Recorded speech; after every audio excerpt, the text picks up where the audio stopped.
नमस्कार बच्चों, जय हिंद। कैसे हो? आज अपने करेंगे ज्योग्राफी करेंगे, लेकिन बीए बीएससी फर्स्ट सेमेस्टर के जो बच्चे हैं उनके लिए मैंने एक वीडियो डाल दिया है और काफ़ी दिनों के बाद ये क्लास में लेके आया हूँ। बहुत सारे बच्चों के मैसेज आ रहे थे कि हमारी क्लास कब आएगी। तो एक वीडियो हमने डाल दिया था भौतिक भूगोल की सामान्य जानकारी। आज अपना जो टॉपिक रहेगा वो रहेगा भौतिक भूगोल की परिभाषाएं और भौतिक भूगोल का विकास। यहाँ से हो सकता है कि ऑप्शनल क्वेश्चन आपके देखने को मिल जाए। जो 5 ऑप्शनल क्वेश्चन जो आते हैं आपके खालिस्तान आते हैं, पांच ऑप्शनल आते हैं, बाकी 1 लाइनर क्वेश्चन और 3 नंबर वाले और 5 नंबर वाले 15 नंबर वाले क्वेश्चन आते हैं। ठीक है, तो आप साथ साथ अगर लिखना चाहते हो तो साथ साथ नोट्स बना सकते हो, अन्यथा क्लास आप आराम से देख के याद करके जा सकते हो। तो आज हम करेंगे भौतिक भूगोल की परिभाषाएं। कुछ राइटरों की परिभाषा है वो हम लेने की कोशिश करेंगे। तो आप हेडिंग लगाओ भौतिक भूगोल की परिभाषाएं की परिभाषाएं। ठीक है, क्योंकि परिभाषाएं हैं वो पेपरों में कम पूछी जाती है, लेकिन अपने कुछ इंपोर्टेंट जो परिभाषाएं हैं वो मैं आपको करवा देता हूं। जैसे एक परिभाषा है आपके कि भौतिक वातावरण का अध्ययन भौतिक भूगोल है। ये परिभाषा है कि एक परिभाषा है कि भौतिक वातावरण का अध्ययन भौतिक भूगोल है। ठीक है, भौतिक वातावरण का अध्ययन ही भौतिक भूगोल है। भौतिक भूगोल है। ये परिभाषा अगर हम देखें तो ये परिभाषा देने वाले थे वो थे आर्थर होम्स। हम बात करें, देखो ये परिभाषा किसने दी है तो आपका उत्तर आएगा आर्थर होम्स ने। ये परिभाषा आर्थर होम्स की है। तो सीधा सीधा लिखा आएगा कि निम्न में से भौतिक वातावरण का अध्ययन ही भौतिक भूगोल है। तो ये परिभाषा किसकी? ये आर्थर होम्स की है। इसी प्रकार हम बात करें तो एक परिभाषा है आपकी कि भौतिक वातावरण का अध्ययन ही भौतिक भूगोल। ठीक है, भौतिक वातावरण का अध्ययन ही भौतिक भूगोल। ये परिभाषा मैंने करवा दी है। एक पृथ्वी के भौतिक लक्षणों और उनके मानव का प्रभाव, एक परिभाषा लिखो। एक और परिभाषा देखो, पृथ्वी के मानव, पृथ्वी के भौतिक लक्षणों लिखो। पृथ्वी के भौतिक लक्षणों, सॉरी, पृथ्वी के भौतिक लक्षणों, भौतिक लक्षणों, अच्छा, पृथ्वी भौतिक लक्षण हो गए तथा उनके मानव पर, तथा उनके मानव पर प्रभाव। यानी जो पृथ्वी के भौतिक लक्षण है और उन लक्षणों का जो मनुष्य पर प्रभाव पड़ता है, प्रभाव का अध्ययन ही भौतिक भूगोल है। प्रभाव का अध्ययन ही भौतिक भूगोल है। ये परिभाषा किसने दी है? अगर इस परिभाषा की बात करूं मैं आपको तो ये परिभाषा दी है, दो व्यक्तियों ने दी है परिभाषा। ये टार एवं वॉन एंगलन। कौन है? एक तो टार है, टार एवं वॉन वॉन एंगलन, वॉन एंगलन। ठीक है, वॉन एंगलन, इन्होंने परिभाषा दी है। ठीक है, एक परिभाषा और है, भौतिक वातावरण का अध्ययन ही भौतिक भूगोल है। ये हो रहा है भाई। ठीक है, भौतिक वातावरण का अध्ययन ही भौतिक वातावरण का अध्ययन अध्ययन ही भौतिक भूगोल है, भूगोल है। देखो सेम सेम दो परिभाषा, लेकिन दोनों परिभाषाओं में राइटर अलग अलग है। ये लोबेल की है, ये किसकी है? ये लोबेल की परिभाषा है, लोबेल ने दी थी। तो हमें देखना है ये परिभाषा और ये परिभाषा सेम है। भौतिक वातावरण का अध्ययन ही भौतिक भूगोल है, ये आर्थर होम्स भी कहते हैं, और भौतिक वातावरण का अध्ययन ही भौतिक भूगोल है, ये आपके लोबेल भी कहते हैं। ठीक है, तो दोनों परिभाषा में कोई अंतर नहीं है, लेकिन थोड़ा सा अपने ध्यान रखना है कि वहां ऑप्शन में देखना है, दोनों साथ में नहीं आएंगे, एक आएगा इसमें से एक आएगा तो आप बता भी सकते हो। ठीक है, एक परिभाषा है कि भौतिक भूगोल सामान्य रूप से, एक परिभाषा में यहां लिख रहा हूं, भौतिक भूगोल सामान्य रूप से, भौतिक भूगोल सामान्य रूप से कई पृथ्वी विज्ञानों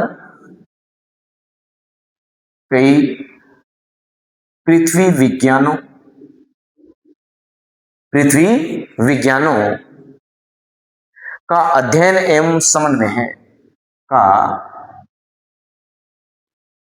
अध्ययन एवं समन्वय कैसे लिखा जाएगा?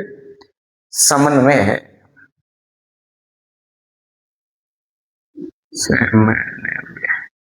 समन्वय है, ये परिभाषा किसकी? यानी भौतिक भूगोल सामान्य रूप से कई पृथ्वी विज्ञानों का समन्वय है, यानी सम्मिलित रूप है, ऐसे कह सकते हैं, सम्मिलित रूप है। तो ये परिभाषा किसके है? ये ए एन स्ट्रालर हेल की, ए एन स्ट्राहलर, ये इतने राइटरों की आपको परिभाषा याद है रखनी। ठीक है, कौन कौन सी याद रखनी है? कि भौतिक वातावरण का अध्ययन ही भौतिक भूगोल है, ये आर्थर होम्स की है। उसके बाद पृथ्वी के भौतिक लक्षणों तथा उनके मानव पर प्रभाव का अध्ययन ही भौतिक भूगोल है, ये टार एवं वोन एंगलन की है। भौतिक वातावरण का अध्ययन ही भौतिक भूगोल है, ये लोबेल की है। तो दोनों में एक नाम वहां पेपर में जरूर मिलेगा। भौतिक भूगोल सामान्य रूप से कई पृथ्वी विज्ञानों का अध्ययन एवं समन्वय रूप है। तो ये परिभाषा आपकी किसकी है? ये है ए एन आपकी स्ट्राहलर की, ए एन स्ट्राहलर की। अब हम बात करते हैं कि जो इन सभी परिभाषाओं से हमें एक बात स्पष्ट में आती है कि जो भौतिक भूगोल है उसका अध्ययन ही भौतिक पर्यावरण है। देखो बात करें अपने कि जो भौतिक भूगोल है, भौतिक भूगोल का अध्ययन ही या भौतिक भूगोल का संबंध भौतिक पर्यावरण से है। भौतिक भूगोल का संबंध ही भौतिक पर्यावरण से, भौतिक पर्यावरण से। ठीक है, पर्यावरण से। तो ये भी अपने को याद रखना है कि भौतिक भूगोल का संबंध भौतिक पर्यावरण से है। हाँ सही बात है, इन सब से हम देखते हैं तो इनसे हमें एक बात निकल के आती है कि भौतिक पर्यावरण का जो संबंध है वो भौतिक भूगोल का संबंध भौतिक पर्यावरण से है। कैसे? देखो जैसे अपने देखें, जिसमें इसमें देखें स्थल मंडल भी आता है। उदाहरण ले तो अपने उदाहरण लेके करें तो इसमें स्थल मंडल भी आता है। भाई क्या आता है? स्थल मंडल भी आता है सर, स्थल मंडल। हम पढ़ेंगे स्थल मंडल को इसी चैप्टर के अंदर पूरे विस्तार से। स्थल मंडल भी आता है सर, और स्थल मंडल के साथ बात करें तो जल मंडल भी आता है सर। क्या आता है? जल मंडल, जल मंडल। और जल मंडल आता है तो आपका ये वायुमंडल भी आएगा। क्या आएगा? वायुमंडल। और वायुमंडल आएगा तो जीवमंडल भी आएगा, जीवमंडल, जीवमंडल। तो देखो ये कहीं ना कहीं क्या है आपके, ये सभी विभिन्न रूपों का अध्ययन किया जाता है ना। इन सभी रूपों का अध्ययन किस में किया जाता है? तो भौतिक भूगोल में किया जाता है। इन सभी रूपों का अध्ययन भौतिक पर्यावरण का दो। ठीक है, सभी रूपों का अध्ययन किया जाता है, इन सभी रूपों का अध्ययन किया जाता है। किसमें? भौतिक पर्यावरण। किसमें किया जाता है? भौतिक पर्यावरण में या भौतिक भूगोल में किया जाता है। तो यहां तक आपको परिभाषाएं और ये तो हम पूरा पढ़ेंगे। अब जो टॉपिक रहेगा अपना वो है भौतिक भूगोल का विकास, यानी भौतिक भूगोल का विकास कैसे हुआ, उसमें किस किस राइटरों ने कौन कौन सा योगदान दिया, क्या क्या इन्होंने बताया है। जैसे हम बात करूं मैं कि भूगोल के विकास के साथ ही जो भौतिक परिवेश है उसका अध्ययन किया जाने लगा। ईसा पूर्व की शताब्दी यूनानी विद्वानों, यानी ज्यादातर भूगोल में जो विकास हुआ है वो यूनान के विद्वानों का ज्यादा योगदान रहा है। जितने भी भूगोल वेता ज्यादा रहे हैं वो सारे यूनान के आने वाले हैं, क्योंकि ज्यादातर जर्मनी यूनान में आता है, यूनान में क्या अपने यूरोप में आता है, यूरोप महाद्वीप में। ठीक है, यूनानी दार्शनिक बहुत रहे हैं। और उसके साथ साथ ब्रह्मांड के विस्तार की भी बहुत सारे भौतिक भूगोल का पूरा विकास हम पढ़ेंगे, जहां से आपकी जो मूल पकड़ है वो इसमें बनेगी। ठीक है, एक बार इसका स्क्रीनशॉट लो आप, उसके बाद अपने नेक्स्ट वीडियो पे बढ़ते हैं। भूगोल का विकास। ठीक है, भौतिक भूगोल के विकास की हम चर्चा करें तो भूगोल के विकास के साथ ही देखो भौतिक भूगोल के विकास के साथ ही भौतिक परिवेश का अध्ययन, भौतिक परिवेश का अध्ययन किया जाने लगा। एक बात तो ये याद रखनी, ठीक है, ध्यान से सुनना क्लास को, क्योंकि सबसे ज्यादा जो बैक लगती है वो भौतिक भूगोल में लगती है। चाहे कितना ही होशियार बच्चा हो, जिसके 92, 93, 94, 95 जितने भी बने हो 12 में, वो मायने नहीं रखता। अगर आप बीए फर्स्ट सेमेस्टर में भौतिक भूगोल नहीं पढ़ी और आप ये 1 वीक वगैरह सीरीज वगैरह 3 पढ़ के चले गए तो 100% आपके बैक लगेगी भौतिक भूगोल में। ठीक है, यानी आपको इसको अच्छी तरह से भौतिक भूगोल पढ़ना ही पड़ेगा, नहीं अन्यथा बैक तो लगनी है, वो आपकी मर्जी है। तो कुछ विद्वान हैं जो अगर हम बात करें ईसा पूर्व की शताब्दी में, ईसा पूर्व शताब्दी में यूनानी जो विद्वान थे, कहां के? यूनानी विद्वान। मैंने कहा था ना आपको, यूनानी विद्वान, यानी यूनान के जो विद्वान थे, यूनान के विद्वानों ने अन्वेषण यानी खोज यानी खोज करके विकास किया भौतिक भूगोल का। अन्वेषण हो गया, पर्यवेक्षण सुपरविजन किया उन्होंने, पर्यवेक्षण। ठीक है, पर्यवेक्षण के साथ साथ उन्होंने परिकल्पनाएं विधियां, पर्यवेक्षण व परिकल्पनाएं विधियों, ठीक है, विधियों का प्रयोग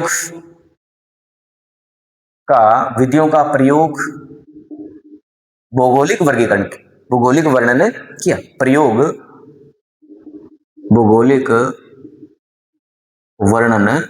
किया।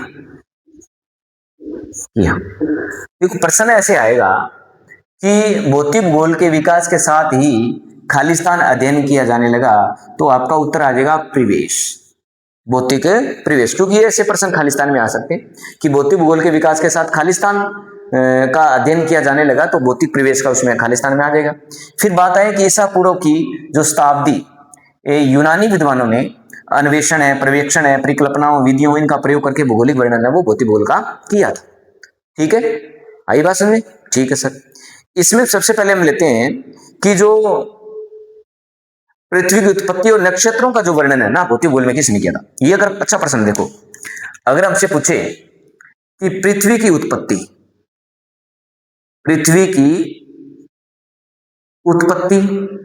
व नक्षत्रों का वर्णन भौतिक भूगोल में किसने किया? भौतिक भूगोल में किसने किया? लो प्रश्न बना के बता दियो, किया।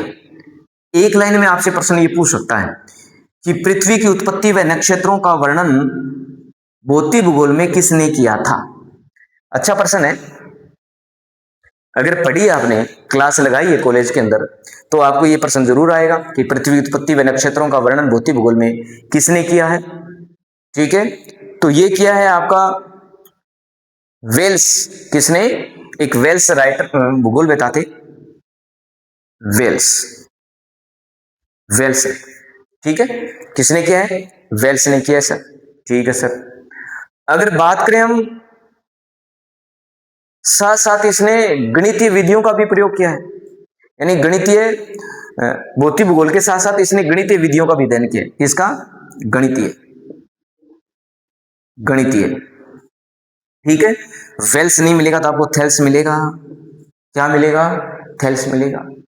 यानी गणितीय विधियों का भी वर्णन किया भौगोलिक रूप से। ये गणितीय जो विधि है, इनका भौगोलिक रूप से वर्णन किया भौतिक भूगोल में, विधियों का भौगोलिक वर्णन, भौगोलिक वर्णन। ये थेल्स ने किया या वेल्स ने किया? एक ही बात है। ओके, और हम बात करें ब्रह्मांड की उत्पत्ति के विषय में लेख लिखे, किसने लिखे भाई? देखो, अगर हमसे ये पूछे कि ब्रह्मांड, ब्रह्मांड, ब्रह्मांड की उत्पत्ति, की उत्पत्ति के बारे में लेख लिखे, तो ये किसने लिखे थे भाई? ब्रह्मांड की उत्पत्ति के बारे में लेख किसने लिखे थे? आपका उत्तर तो वहां जाएगा सर, ब्रह्मांड की उत्पत्ति हम 11वीं क्लास में पढ़ी थी, वहां एक नाम भी पढ़ा होगा, एनेक्सिमेंडर।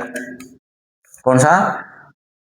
एनेक्सिमेंडर, ये है ना, एनेक्सिमेंडर, एनेक्सिमेंडर, ये यूनान के दार्शनिक थे।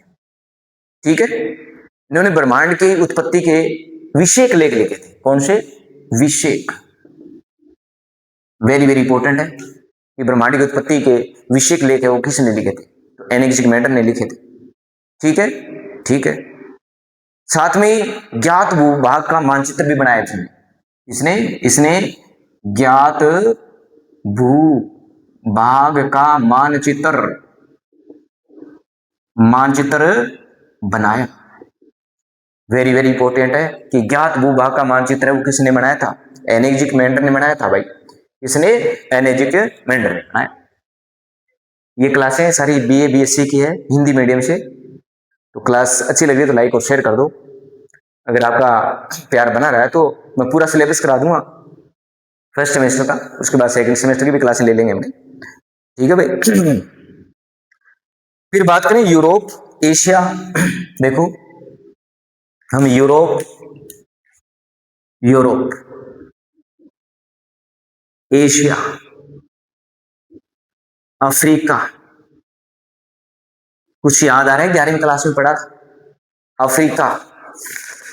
ठीक है, प्रदेशों की यात्राएं, अफ्रीका प्रदेशों की यात्राएं। अच्छा, यात्राएं तो की साथ में, यात्राएं भी की और जल राशि व मिट्टियों का वर्णन किया।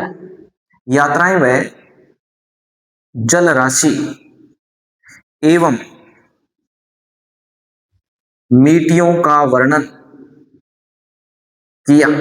अच्छा प्रश्न है, वेरी वेरी इंपॉर्टेंट, लगा लो ऑप्शनल में, वन लाइनर में, जैसा भी आपसे पूछे कि यूरोप एशिया अफ्रीका प्रदेशों की यात्राएं और जल राशि, वहां की जल राशि कैसी है, वहां की मिट्टी कैसी है, इसके बारे में वर्णन है वो किसने किया था?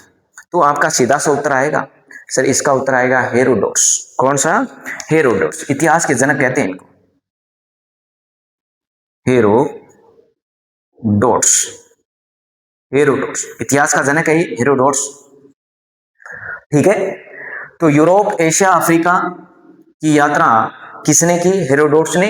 और उस यात्रा के दौरान इन्होंने जल राशि और मिट्टी है उसका वर्णन है भौगोलिक रूप से किया, तो वो आ जाएंगे हेरोडोट्स। यहां तक बात समझ में आई क्या? आपके आ गई? समझ में आ रही है यहां तक? चलो एक बार इसका स्क्रीनशॉट लो आप, उसके बाद अपने नेक्स्ट स्लाइड पे चलते हैं। आगे लेना है अपने, एक वैज्ञानिक थे अरस्तु, भूगोलवेता, उन्होंने बताया कि पृथ्वी की गोलीय आकृति, देखो पृथ्वी की गोलीय आकृति एवं कटिबंध, कौन से? एवं कटिबंधों, कटिबंधों का वर्णन, कटिबंधों का वर्णन किया। किसने किया भाई? सीधा सीधा सा आपसे उत्तर प्रश्न पूछ रहा है कि पृथ्वी की गोलीय आकृति, यानी पृथ्वी गोल है, और पृथ्वी के अंदर जो कटिबंध है, उष्ण कटिबंध, शीतोष्ण कटिबंध, उपोष्ण कटिबंध, ये बात किसने, इन सभी का वर्णन है वो किसने किया था? तो आपका एक ही उत्तर आएगा, क्या? अरस्तु। क्या आएगा भाई? अरस्तु उत्तर आ जाएगा इसका। अरस्तु जो राजनीति विज्ञान के जनक है, अरस्तु क्या है? राजनीति विज्ञान के जनक है। ठीक है, उसके बाद हम बात करें कि भूमध्य सागरीय क्षेत्र, वनस्पति, जलवायु, ऊंचावच। देखो हम बात करें भूमध्य सागरीय क्षेत्र, भूमध्य सागरीय क्षेत्र, अच्छा भूमध्य सागरीय क्षेत्र के साथ साथ हम बात कर सकते हैं कि वनस्पति, वनस्पति पर जलवायु के प्रभाव का वर्णन, जलवायु के प्रभाव का वर्णन किया। किसने किया भी ये बताओ? प्रश्न पूछ रहा है कि भूमध्य सागरीय क्षेत्र में वनस्पति पर जलवायु के प्रभाव का वर्णन किसने किया? तो आपका उत्तर क्या रहेगा? थियोफ्रेस्टस। क्या आ जाएगा? नाम थोड़ा अटपटो है, थियो, थियो आगे फ्रेटस, ये नाम होना चाहिए। छोड़ो मैं चेक कर लूं, ठीक है, गलत नहीं लिखना। फ्रेटस, ये ऐसे आएगा भाई, ठीक है, फ्रेटस। तो इन्होंने भूमध्य सागरीय क्षेत्रों में वनस्पति पर जलवायु के प्रभाव का वर्णन किया था। तो याद रखना है इनका भी योगदान रहा है। प्रश्न पूछे कि भौतिक भूगोल में थियोफ्रेट्स का योगदान बताइए, तो इन्होंने भूमध्य सागरीय क्षेत्र की वनस्पति पर जलवायु के प्रभाव का वर्णन किया है। अरस्तु का क्या योगदान था भौतिक भूगोल में? पृथ्वी की गोलीय आकृति और कटिबंधों का वर्णन इन्होंने बताया। अच्छा ठीक है सर, इन्होंने तो ये बता दिया। तो भौतिक भूगोल का पूर्वगामी विद्वान किसे माना जाता है? ठीक है, साथ साथ में इन्होंने तो और बताया, देखो ऊंचावच और पादों पर भी प्रभाव इन्होंने बताया है। ऊंचावच व पादप पर प्रभाव, ये भी किसने कहा है? ये भी इसी ने ही कहा है। ठीक है, एक बात मैं और पूछूं छाने कि जो भौतिक भूगोल का पूर्वगामी विद्वान किसे बताया? देखो ये इंपॉर्टेंट प्रश्न है, ये आपको आना चाहिए। भौतिक भूगोल का पूर्वगामी विद्वान, विद्वान किसे कहा जाता है? लो प्रश्न बना दो, किसे कहा जाता है? तो आपका उत्तर क्या रहेगा बताओ? किसे कहा जाता है? तो आपका उत्तर आएगा क्या? मैं यहां लिख देता हूं उत्तर, तो यहां लिखेंगे भैया इरेटोस्थनीज, जो यूनान के विद्वान थे इरेटोस्थनीज, लिखे इरेटोस्थनीज, ये यूनान के विद्वान थे। इन्हें भूगोल का जनक भी कहते हैं। इन्हें क्या कहते हैं? मानव भूगोल का जनक कहा जाता है, जनक कहा जाता है इनको। ठीक है, क्योंकि अक्षांश और देशांतर रेखाओं के बारे में जानकारी इन्होंने प्राप्त की थी। विश्व भूगोल का पूछे आपसे कि विश्व भूगोल का जनक कौन है? विश्व भूगोल का जनक, तो उत्तर आएगा हिकेटियस, हिकेटियस आएगा। ठीक है, विश्व भूगोल का जनक हिकेटियस है, और भूगोल का जनक कौन है? तो आपका उत्तर आएगा इरेटोस्थनीज। यहां तक बात समझ में आई क्या? आई सर। अच्छा और बताओ। तो सर्वप्रथम पृथ्वी की पृथ्वी का वर्णन ईसा पूर्व काल में किसने किया था? यह प्रश्न अच्छा है, प्रश्न लिख रहा हूं मैं कि सर्वप्रथम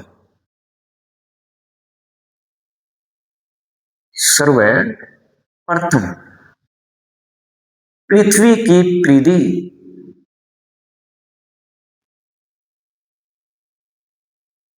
पृथ्वी की पृथ्वी पृथ्वी रे पृथ्वी की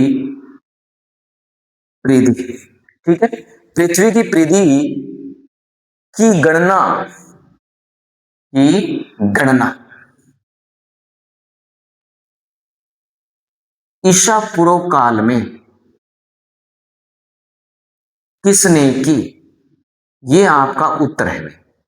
किसने कि ये नहीं, प्रश्न बना दिया मैंने और इस प्रश्न का जवाब आप दो मेरे को, किसने की है भाई? तो उत्तर आएगा एक ही। क्या आएगा सर? इसका उत्तर है इरेटोस्थनीज, ठीक है, यूनानी दार्शनिक है ये, यूनानी यानी यूनान के भाई। अच्छा ठीक है सर, और क्या कहा इन्होंने?